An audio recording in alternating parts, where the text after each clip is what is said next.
The morning sun filtered through the broad windows of Delaney's Café, casting long golden slants across polished wooden floors and the copper-framed pastry display.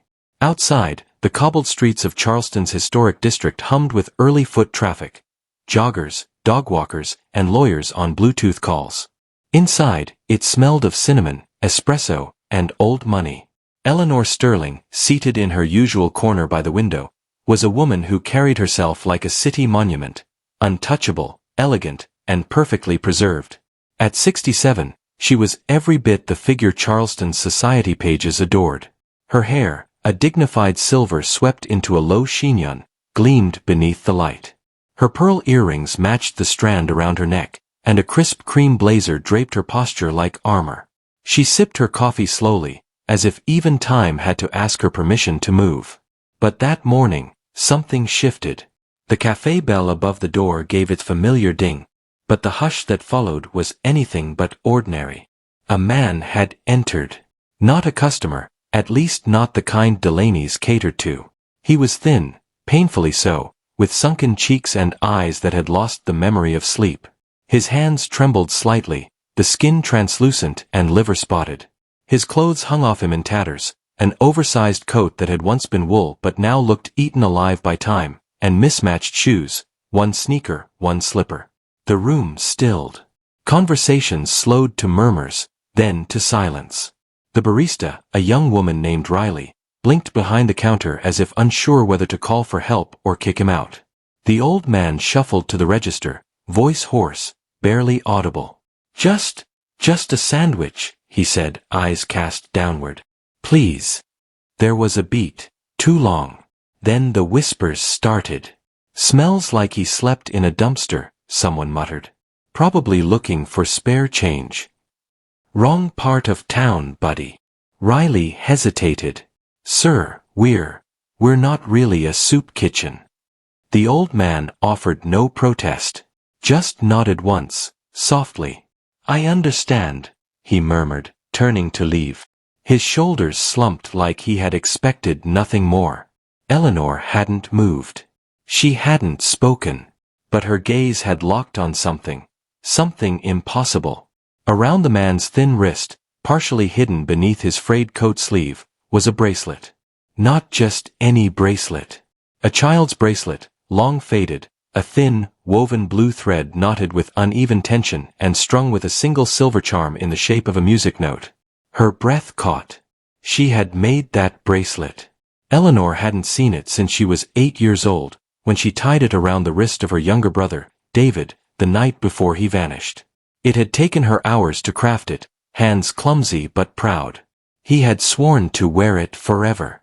And he had, until the day they told her he was gone, lost in civil unrest during their family's charity mission overseas. That bracelet was buried with the past. Or so she believed. Eleanor stood. The cafe noise returned all at once as she approached him, heels clicking on tile. Her voice, controlled but trembling at the edges, cut the room like a knife. Excuse me, sir. The man stopped. Slowly, he turned. His eyes were the color of wet slate, clouded by age, but familiar, achingly familiar. Eleanor searched his face. There was something beneath the wear, beneath the layers of grime and years. A line in his jaw. A dimple in his cheek that flickered when he blinked. A resemblance she hadn't seen in over 5 decades. Her heart slammed in her chest like a war drum. What's your name? She asked, her voice barely above a whisper. The man looked at her a long moment. Then, like a soft wind brushing through the attic of memory, he said it. L.E.B. The nickname struck her like a thunderclap. No one had called her that in over 50 years. Not since her father vanished in 1973. Not since the day everything fell apart. Her knees weakened, and she stumbled back a step. No, she said, but it came out breathless. That's not possible. He smiled, barely. A smile from someone who had forgotten how. You grew up. She stared at him. You're Charles. He nodded slowly. Her world spun. Charles Sterling. Her father. Declared missing. Presumed dead in the jungles of Central America. She remembered the black suits, the condolence letters, the empty casket, the way her mother locked away every photo and forbade his name from being spoken again. "I don't understand," she said, more to herself than to him. "You're supposed to be dead." "I was," Charles said. "For a long time." Behind her, whispers spread through the cafe. Phones were out. Someone was recording. Riley was wide-eyed behind the counter, trying to piece together what was happening. "Miss Sterling, do you know him?" Eleanor ignored the question. Her eyes never left Charles. "Why didn't you ever come home?" Charles lowered his gaze. "Because home buried me." Eleanor felt her throat close. The room was too bright. The floor felt too hard. She didn't know whether to cry, scream, or run. Instead, she did something Eleanor Sterling had never done in public. She faltered. Her hand reached for the back of a chair to steady herself. Her voice shook now. "We thought you were dead. Mama made sure of it. She said you abandoned us." Charles blinked slowly. "She would." The bitterness in his tone was soft, but unmistakable. Riley stepped around the counter awkwardly. Should I get him a sandwich?" Eleanor turned. "Yes. And a cup of hot coffee. Something warm. Please." She looked back at Charles. At the man who once lifted her onto his shoulders and danced with her to old jazz records on rainy Sundays. At the man who used to call her his little bee. She gestured to the empty chair across from hers. "Sit. You'll tell me everything." Charles hesitated, then nodded and lowered himself with effort into the seat. Outside, the Charleston streets bustled on. But inside Delaney's cafe, time had cracked. The air shimmered with something sacred and unnerving, the moment a life splits in two, before and after. Eleanor stared at the bracelet, her own childhood smile etched faintly into its frayed loops.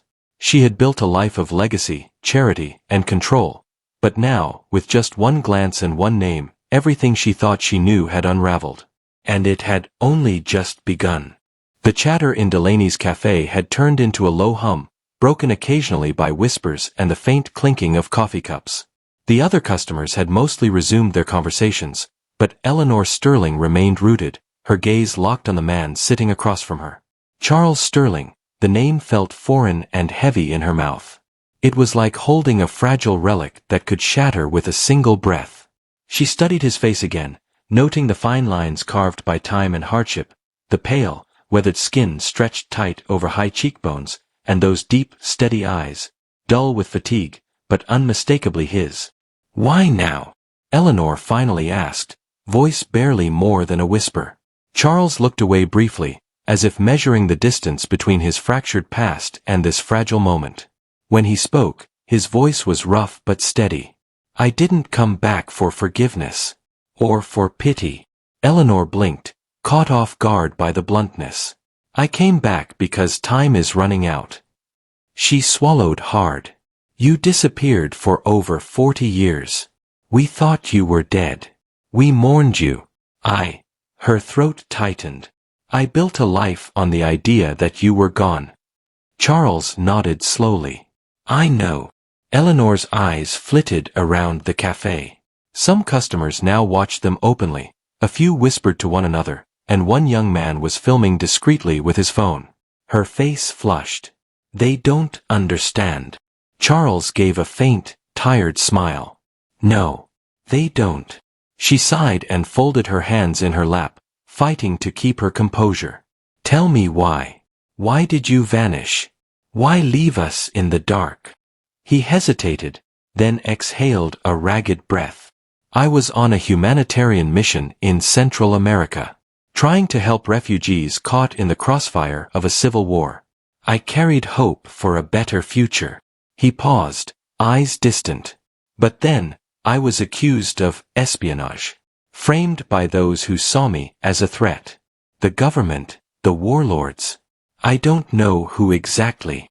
The memory twisted his face, and Eleanor reached out impulsively, placing a tentative hand over his. His skin was rough and thin beneath hers. For decades, I was locked away, tortured, alone, forgotten by the world. I survived on hope and shame. When I finally escaped, I was broken. Her breath hitched. Why didn't you come back? Why not call? His eyes finally met hers, glistening with a mix of regret and sorrow. I thought I'd bring only pain. Your mother. She made it clear I was better left dead. Eleanor's heart thundered at the mention of her mother, Vivian Sterling, a woman whose icy reputation was only matched by her fierce determination to protect the family name. Mom told us you abandoned us. That you were selfish. She didn't want me asking questions. I believed her. Charles nodded, voice barely audible. She lied. She hid truths darker than you can imagine. Tears stung Eleanor's eyes. She blinked them away quickly, anger and confusion warring inside her. How could she do that to us? To you. Charles closed his eyes briefly, then whispered. Because the family's legacy was more important than the truth. More important than me. More important than you. Eleanor's mind reeled. Her entire identity, the Sterling name she had cherished and protected, now seemed a fragile house of cards built on lies and betrayal. She pressed on, voice cracking. What happened to David? You said he's alive. Charles's face tightened. He disappeared after uncovering a secret that could destroy the family. I think he went into hiding to keep you safe. Or maybe to keep the truth safe. A sharp silence settled between them, heavy with unspoken pain. Eleanor leaned back, running a hand through her silver hair. She wanted answers, but the floodgates felt dangerous to open. Outside, Charleston's hum carried on, oblivious. Do you have proof? Of anything? She asked, her tone cautious. Charles looked down at his wrist, tracing the faded blue thread bracelet. This, he said quietly. The last thing I had to remind me of home. The last promise to a brother who never came back. Eleanor reached out and touched the bracelet, fragile and worn in her hand. Memories cascaded back, David's boyish grin, the promise they made to always look out for each other. She swallowed the lump in her throat and met Charles's eyes. What do you want from me now? He looked at her, the weight of a lifetime in those steady eyes. I want you to know the truth. I want you to decide what comes next. Because the family you thought you knew, it's broken. A long pause stretched between them. The cafe door chimed again, pulling Eleanor from the moment. She glanced up and saw a few curious faces turning toward them. Someone whispered, "Is that Charles Sterling? The missing Sterling." Her pulse quickened. Riley appeared at the counter, nervously holding a sandwich and a cup of coffee. "Here," she said softly, placing them on the table. "On the house." Charles nodded in thanks and took a slow bite, savoring the warmth. Eleanor looked around, feeling the gaze of strangers. Her world had changed irrevocably in the past hour. She took a deep breath and met Charles's gaze. "We'll figure this out. Together." He nodded, but the shadow in his eyes remained. As the cafe buzzed with renewed curiosity, Eleanor knew this was only the beginning of a long, painful journey, one that would unravel decades of secrets, test loyalties, and force her to confront the family she thought she understood. But for now, in this small cafe in Charleston, a fragile bridge had been rebuilt between a father and daughter, a bridge built on shattered trust, buried memories, and a faded blue bracelet. The sun had begun its slow descent beyond the steeples of Charleston, casting a honeyed glow over the city's narrow streets.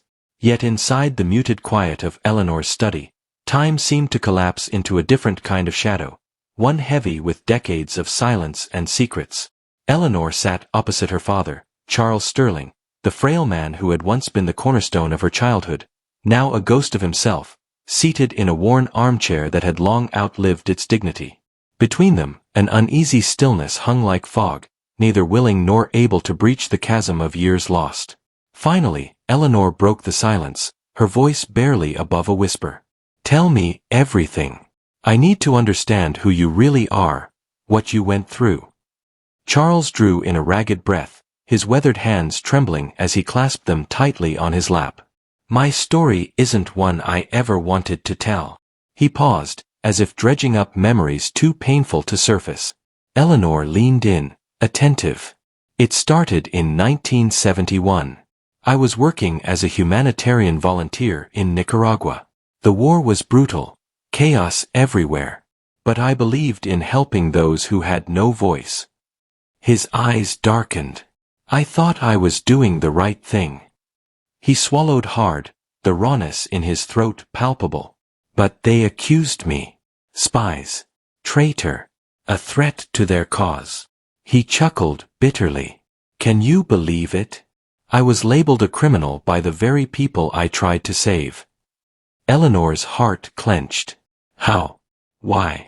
Charles's gaze drifted to the window, to a world beyond that seemed miles away from this moment. There were powerful interests at play, local warlords, corrupt officials, and shadowy foreign agents. I crossed someone's path. I discovered truths that weren't meant to be known. When I tried to expose them, they took me. His fingers clenched into fists. I was arrested in secret, held in a cell with no name, no rights, no hope. Tortured, physically and mentally. I lost track of time, of days, of who I was. Eleanor's throat tightened. Tears pricked at her eyes. Did anyone try to find you? Charles shook his head slowly. Your mother was told I was dead. Officially. They needed to erase me. To protect themselves and the family. She didn't question it. His eyes glistened. I think she believed it was better that way. The weight of his words crushed Eleanor's soul. Her mother, Vivian Sterling, had been the iron fist behind the Sterling Empire, ruthless in protecting their name. Could she really have let her husband's fate fade into a lie? I spent years in that cell. When I was finally released, if you could call it that, I was a shell. No home. No family. No future. So I disappeared. I didn't have the strength to come back. Or the hope. He looked up, his voice breaking. I lived in shadows, forgotten by my own blood. Homeless. Alone. Watching the world go on without me. Eleanor blinked away tears. She felt rage, sorrow, and a strange, aching guilt. How many times had she imagined her father's death? How many years had she held onto a grief built on lies? Why didn't you write? She asked softly. Even a letter? Charles shook his head. Because the truth would have destroyed you. And because I was afraid. Afraid that you would hate me for leaving. Afraid that I would lose you all over again. A silence fell between them, broken only by the ticking of an antique clock on the mantelpiece. Eleanor stared at her father, truly seeing him for the first time, beyond the frailty, beyond the years lost. I don't know how to process this, she confessed. I spent my whole life trying to live up to the Sterling legacy, to be worthy of the name. Charles reached out, his hand trembling, and covered hers. You're worthy because you never stopped believing in family. Even when I was gone. Even when the truth was too heavy to carry. She closed her eyes, the fragile threads of her carefully constructed life unraveling. What about David? You said he's alive. Charles nodded, his face etched with sorrow. He found something terrible. It scared him enough to disappear. Eleanor's mind raced. What could be so terrible that it would break a man and hide him away? We've been living a lie, she whispered. Yes. Charles's eyes burned with a quiet fire. And it's time to bring that lie into the light. For the first time since he had entered the café, a flicker of the man Eleanor remembered. A father, a husband, a protector, shone in his gaze. But it was fleeting. Charles slumped back in his chair, exhaustion overtaking him. Eleanor reached for her phone but hesitated. This was bigger than a call to her mother or the family attorney. This was about truth and survival. She rose and moved to the window, staring out at the Charleston skyline, trying to steady her shaking hands. In the distance, church bells tolled, a reminder of time passing and time running out. Turning back, Eleanor saw Charles close his eyes, the fight fading from him. She vowed silently, she would uncover the truth. For her father, for David, for the family they never truly knew. But some truths, she realized, could be more dangerous than lies. The fading light spilled through the tall windows of the Sterling Estates library, casting long shadows across the polished mahogany shelves. Eleanor Sterling sat curled into a deep leather chair, the late summer air heavy with the scent of old books and something less tangible, a weight of secrets that had long haunted these walls. Across from her, Charles Sterling, frail but resolute, rested his hands on a worn journal he had brought with him. The journal's cracked leather cover was faded, edges frayed like the lives it chronicled. Eleanor's thoughts churned, restless and uneasy. The past days had rattled her to her core. Charles's story about his imprisonment had left her reeling, but now, there was another piece of the puzzle demanding attention. "Dad," she began cautiously, her voice barely above a whisper, "you said David is alive. But we've been told for years he died during the unrest. Why did no one tell me the truth?" Charles lifted tired eyes to meet hers, the shadows under them deepening. "Because the truth was dangerous.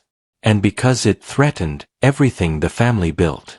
He opened the journal slowly, revealing yellowed pages filled with shaky handwriting and faded photographs. "This is David's story. The story they tried to erase." He flipped to a page marked with a pressed flower, delicate and brittle. David disappeared in 1972. Not dead. Just gone. Eleanor's heart pounded. Where did he go? Why? Charles's voice faltered but did not break. He discovered something terrible, something that could destroy the Sterling name. Eleanor's fingers trembled as she reached to touch one of the photographs, a young boy with dark hair and eyes that mirrored her own. That was her brother. Her lost brother. He found evidence of corruption. Land deals gone wrong. Exploitation of innocent people. People who trusted us. She swallowed hard, the weight of betrayal pressing down like a stone. Who? Who was behind it? Charles's gaze darkened. Your mother's family. Vivian's father. They used the Sterling name to cover their tracks. When David got too close to the truth, they made him disappear. Eleanor's breath caught in her throat. You mean, they hid him? Charles nodded. David went underground. He faked his death to protect you and me. To protect the family from falling apart. Tears blurred Eleanor's vision. All this time, I believed he was gone because of the war. Charles's hand tightened around the journal. The war was just the surface. The real battle was fought behind closed doors, between loyalty and greed. Eleanor's mind raced. The boy she had lost was not a casualty of war, but a casualty of family betrayal. What happened to David after that? Charles shook his head slowly. I don't know. He left messages in this journal, clues for us to find. He was watching, waiting for the right moment. Eleanor's heart ached for the brother she never truly knew. For the boy who had sacrificed everything to protect her. She closed her eyes, feeling the weight of his ghost settle beside her. This changes everything, she whispered. Charles nodded. It does. And now, it's up to us to find him, and the truth he hid.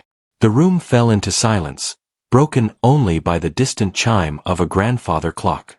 Eleanor felt a chill run down her spine.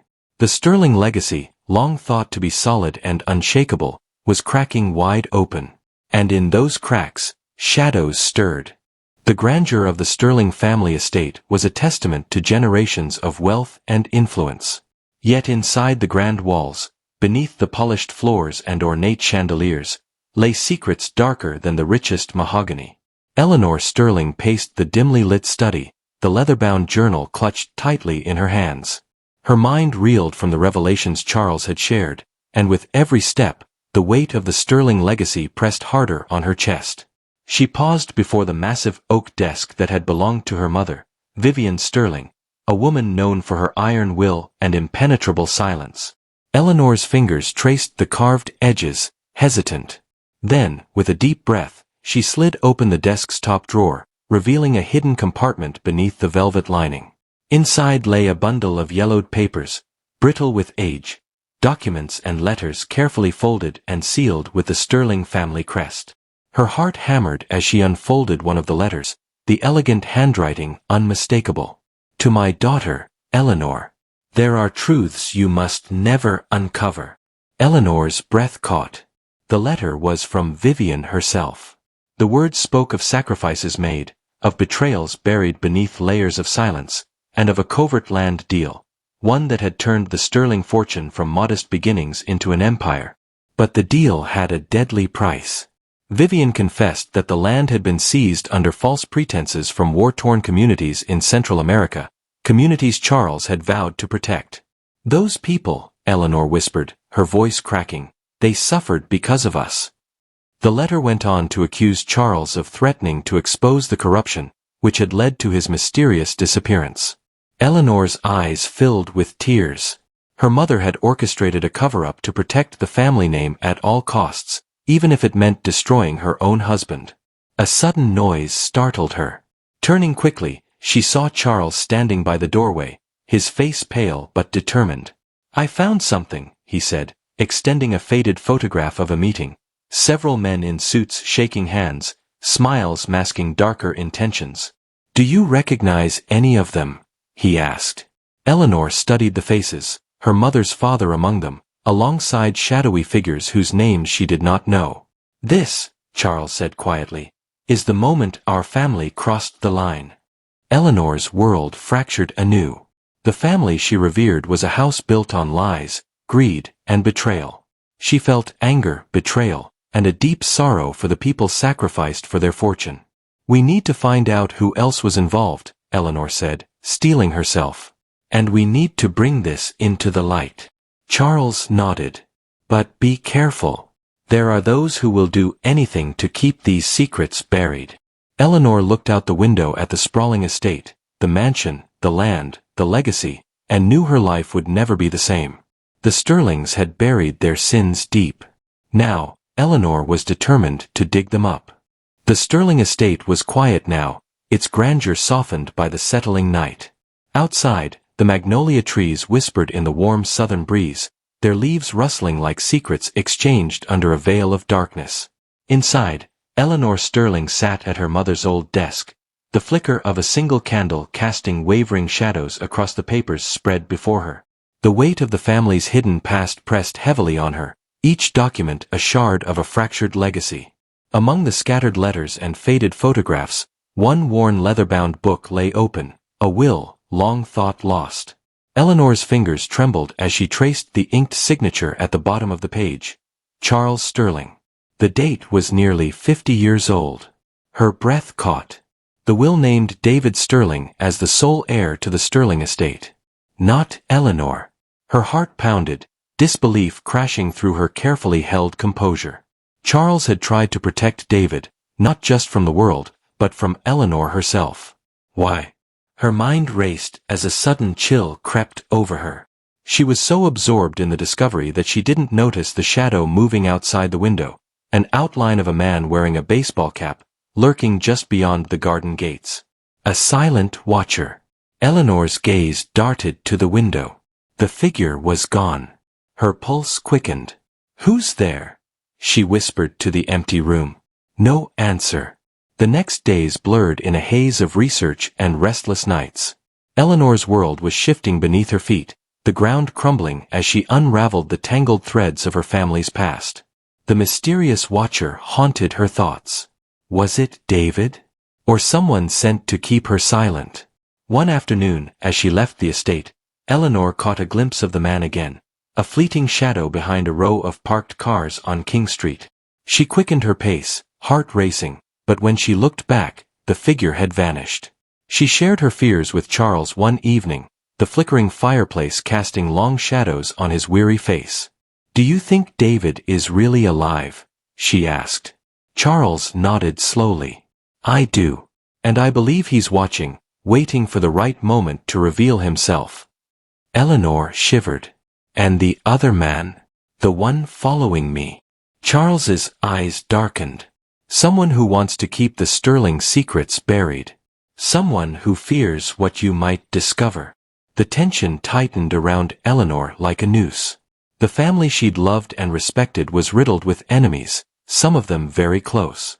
Determined, Eleanor began to prepare for what was coming. She reached out to an old friend, Marcus Reed, a private investigator with a reputation for uncovering uncomfortable truths. Marcus promised discretion and vigilance. As night fell over Charleston, Eleanor stood at the edge of the estate's gardens, staring into the darkened streets. Somewhere out there was a witness, a ghost from the past, and Eleanor was ready to face whatever shadows awaited. Because the truth was no longer just a choice. It was a necessity. The old Sterling mansion loomed before them as Eleanor and Charles pulled up the long gravel driveway. The fading sunlight cast a golden glow on the weathered brick and white columns, but beneath the grandeur lay a palpable stillness, as if the house itself were holding its breath. Eleanor's heart tightened. This was home. The place where she was raised to believe in legacy, tradition, and the power of the Sterling name. Yet now, it felt more like a mausoleum of memories, beautiful, but suffocating. Charles shuffled slowly out of the car, supported by Eleanor's steady arm. His steps were unsteady, but there was a spark of something resolute in his eyes. They entered through the grand front doors, which creaked softly on well-oiled hinges. The scent of aged wood and dust mixed with the faint trace of lavender, the scent Eleanor's mother had favored. The mansion was a museum of a bygone era. Portraits of stern ancestors lined the walls, their eyes seeming to judge every move. Heavy velvet drapes hung over tall windows, and antique furniture was arranged with meticulous care. Eleanor led Charles to the sitting room, a grand space where decades of family gatherings, celebrations, and silent betrayals had played out. She sank into a velvet armchair while Charles settled into a nearby seat, wincing slightly as he adjusted himself. "I never wanted you to see it like this," Eleanor said quietly. "The house has changed, or maybe it's me." Charles looked around, his gaze lingering on a faded photograph on the mantel, a younger Eleanor laughing beside her father. "This house built you," he said softly. "But it also trapped us." Eleanor nodded, her eyes fixed on the photograph. The perfect family image, smiling, united, unbroken. But beneath the surface, fractures had been growing for decades. "I've been going through Mom's things," Eleanor confessed. "I found letters from David, letters she never sent. She knew he was alive, but she chose silence." Charles's expression darkened. She buried the truth to protect her vision of the family. Eleanor's voice broke. "I don't know if I can forgive her." Charles reached for her hand. "None of us are perfect. We all made choices. But now, we have a chance to set things right." Eleanor looked around the room, imagining the ghosts of the past watching silently. "We have to find David. We have to bring him home." Charles nodded. "Before it's too late." The air grew heavy with unspoken fears. Charles was weaker, the years of hardship etched deep in his frame. Eleanor felt the urgency. Time was slipping away faster than she wanted to admit. She rose and walked toward a tall bookcase, her fingers trailing over the spines of dusty volumes. Behind one, she found a small, locked drawer. Heart pounding, she retrieved a hidden key from her pocket and slid it open. Inside were more letters, David's handwriting clear and desperate. Pleas for help. Warnings about the family's dangerous secrets. Eleanor's hands trembled as she read, feeling the weight of the silence that had lasted so long. The mansion that had once symbolized strength now felt like a cage. But it was also a beacon, pointing the way to the truth. Outside, the Charleston night deepened, stars beginning to pierce the velvet sky. Eleanor and Charles sat together in the fading light, bound by blood, betrayal, and a fragile hope that the family they thought they lost might still be found. The stately sanctuary of St. Mary's Church was alive with the buzz of Charleston's elite, gathered for the annual charity gala. Crystal chandeliers bathed the room in a soft glow, reflecting off the polished pews and finely dressed attendees. Beneath the glittering surface, old alliances and simmering tensions wove through the crowd like a tangled web.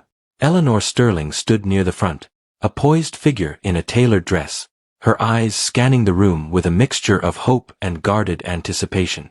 The truth had brought her here, but now she faced the hardest chapter yet. She didn't expect the past to walk through the door disguised as a groundskeeper. David Sterling had returned. He had been working quietly on the church grounds for weeks, unnoticed by most, his weathered hands tending the flower beds, his presence as unassuming as the soft Charleston breeze. Yet now, standing tall in a threadbare jacket, he looked every inch the man Eleanor had imagined but never truly believed was real. Their eyes locked across the crowded hall. For a moment, time stilled. Years of pain, anger, and longing surfaced in a silent exchange. David approached, each step measured but resolute. Eleanor's breath caught. "L.E.B.," he said softly, the childhood nickname that still held the warmth of simpler times. Tears pricked her eyes, but her voice was steady. "David." They embraced, a raw, unguarded moment of reunion that cracked through decades of silence. But beneath the relief lay a storm of questions and unspoken wounds. "You've been alive all this time," Eleanor whispered, voice trembling. David nodded. "I had to disappear. To gather evidence. To protect you." He pulled a worn leather folder from his coat and handed it to her. Inside were documents, photos, and letters, proof of the Sterling family's corruption and the crimes that had been hidden for decades. He unfolded a folded letter, stained with age and tears. "It's from Mom," David said bitterly. "Her confession before she died. She wanted you to know the truth, but she wanted to bury it too." Eleanor's hands shook as she read the damning words, admissions of betrayal, greed, and the orchestration of Charles's downfall. "I'm not here for justice," David said quietly, eyes blazing. "I'm here to burn it all down. The empire, the lies. It's time for the Sterlings to pay." Eleanor's heart wrenched. The brother she had mourned was back, scarred, fierce, and ready to dismantle the legacy she had spent a lifetime building. "We have a choice," she said firmly. "To fix this, or to let it destroy us." David looked away, conflicted. The gala buzzed around them, oblivious to the family reckoning unfolding just feet away. Eleanor's husband, Robert, appeared beside her then, his face a mask of concern and unease. "Eleanor, maybe this isn't the time," Robert said quietly, glancing at David. "We can handle this later." But Eleanor shook her head. "No. Now is the only time." David's gaze hardened. "You've always been the golden child, Eleanor. But the truth doesn't care about legacies. It's messy and painful." Tension crackled in the air as the siblings faced off, two sides of the same broken chain. Eleanor took a deep breath. "We'll expose the truth together. But not for revenge. For healing." David's jaw tightened, but there was a flicker of hope. Outside the church, the Charleston sun dipped below the horizon, casting long shadows on a family divided. The road ahead was uncertain, fraught with danger and difficult choices. But for the first time in decades, Eleanor and David were united, not just by blood, but by a shared quest for redemption. The Sterling estate felt colder than ever. Eleanor stood by the window of her study, staring out at the sprawling grounds shrouded in early morning fog. The weight of what she was about to do pressed on her chest, heavy and relentless. She had made the decision to bring everything to light. The family's crimes, the cover-ups, the lies that had poisoned generations. But truth came with a price. Her phone buzzed, breaking the silence. A message from Marcus Reed, the private investigator. "They're watching. Be careful." Eleanor's stomach tightened. Over the past weeks, threats had started. Anonymous calls, shadowy figures lurking near the estate, and more than once, the unmistakable feeling of being followed. The latest blow came from an unexpected place, the owner of Delaney's Café, the same place where Charles had been humiliated. She had learned the man, Tommy Delaney, was the son of a farmer ruined by the Sterling family's corrupt land deals decades ago. Now, his bitterness had turned to vengeance. Tommy's barbs at the café were no accident. He was sending a warning. At a tense meeting with the Sterling board, Eleanor faced cold resistance. "Are you sure this is wise?" Her brother-in-law, Henry, asked sharply. This could destroy us all. Eleanor's jaw tightened. Destroying us is exactly why we need to stop the lies. Her husband, Robert, approached later that evening, his voice low and pleading. Eleanor, think about the children. The family name. Maybe you can find another way. She looked at him, sadness and resolve warring in her eyes. Silence is what broke us, Robert. I won't make that mistake. As the media caught wind of the story, whispers grew into a roar. Reporters camped outside the estate. Headlines hinted at scandal. The public was hungry for truth and revenge. One night, Eleanor returned home to find her driveway vandalized. The word, traitor, was spray-painted in bright red across the marble steps. Shock and anger burned through her, but she refused to cower. Charles's health worsened. Hospital visits became frequent, each one a painful reminder that time was running out. In a quiet moment at his bedside, Charles grasped Eleanor's hand weakly. Promise me, don't stop, he whispered. Tears blurred her vision. I won't. Eleanor's fight was no longer just for justice, it was for redemption, for her family's fractured soul. The cost was high. The enemies many. But she knew this was the only way forward. As dawn broke over Charleston, Eleanor steeled herself for the battle ahead. The truth was out, and there was no turning back. The grand lawn of the Sterling estate was packed with reporters, cameras flashing like fireflies beneath the hot summer sun. Eleanor Sterling stood at the podium, her poised figure commanding attention as she prepared to unveil the family's long-buried secrets to the world. Behind her, the mansion loomed, silent witness to decades of lies, pain, and shattered dreams. Her heart pounded. Charles, frail but present in the front row, watched her with a mixture of pride and regret. His journey had brought them here, a path marked by exile, betrayal, and painful truths. Eleanor cleared her throat, ready to speak. But then, from the crowd, a hush rippled through the gathered throng. She turned and saw her, a young woman, standing at the edge of the sea of cameras and microphones. Tears streaked down her face as her eyes locked onto Eleanor's. On her wrist was the unmistakable faded blue thread bracelet, the same one Eleanor had stitched as a child, the one that had started this all. Eleanor's voice caught. The woman stepped forward, hesitant but resolute. My name is Lila Sterling, she said softly. I am Charles's daughter. Gasps echoed through the crowd. Eleanor's mind raced. Charles had kept a final secret, a daughter born in the years of his absence, a child no one knew about. Lila's presence shattered what Eleanor thought she knew about her family. She stepped aside, allowing Lila to join Charles and herself on the stage. The three of them stood united, fractured, but together. Charles, with tears glistening in his eyes, spoke in a voice barely above a whisper. I never wanted to abandon you, Lila.